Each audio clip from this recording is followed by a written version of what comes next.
Нармалізацыя работы прамысловых прадпрыемстваў і асваенне інавацыйных тэхналогій. Менавіта на гэтым засяродзіў сваю ўвагу прэм'ер-міністр Беларусі Андрэй Кабякоў падчас рабочай паездкі ў Оршу. Ён наведаў станкабудаўнічы завод «Чырвоны барацьбіт», інструментальны завод, дзе абмеркаваў праект па арганізацыі вытворчасці сучаснага металарэжучага інструмента, а таксама эканамічнае становішча прадпрыемства. На асаблівым кантролі ўрада авіярамонтны завод і Оршаграпроммаш, завод приборов автоматичного контроля и мясоконсервовый комбинат.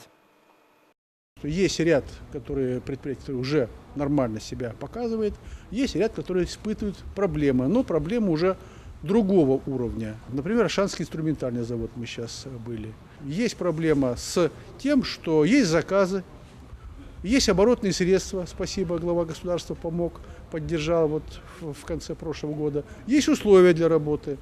Есть проблема с тем, чтобы вот эти все факторы реализовать в качестве продукции. Сложности с тем, что недостаточное количество станочников, специалистов соответствующей квалификации, которые бы могли с надлежащим уровнем качества и производительности труда давать продукцию.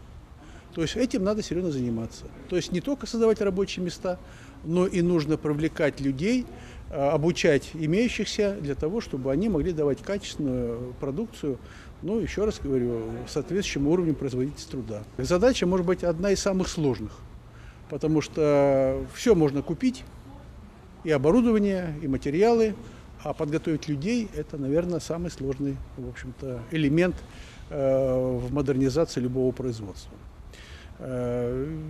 Известные трудности, вы знаете, на Аршанском авиаремонтном заводе, видимо, в средствах массовой информации это присутствует.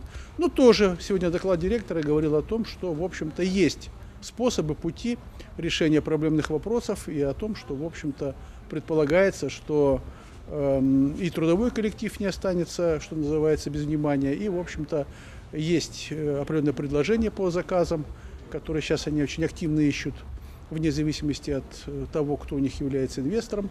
В общем-то, я думаю, трудовой коллектив будет обеспечен работой. Ну вот сегодня был доклад руководителя предприятия «Техника связи» с Барани.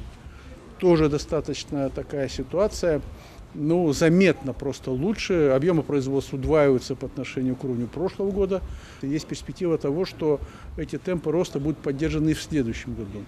Тоже есть продукция, есть номенклатура согласованная, в том числе и с Государственным военно-промышленным комитетом, где можно выходить с экспортной продукцией и у себя осуществлять для наших силовых структур импортозамещения. Вот. Мы считаем, что очень хорошее тоже взято направление, старт, и ситуация развивается правильным образом. Есть программа до 2020 года, есть контрольные цифры. Еще раз подчеркну, что Аршанский регион должен выйти на параметры, превышающие среднеобластные к 2020 году.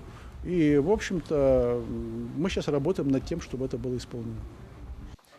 Падчас рабочай паездкі прэм'ер-міністра і кіраўніцтва вобласці абмеркавалі стан развіцця кааперацыйна-інтэграцыйных структур і прапановы рабочай групы па стабілізацыі іх фінансава-гаспадарчай дзейнасці.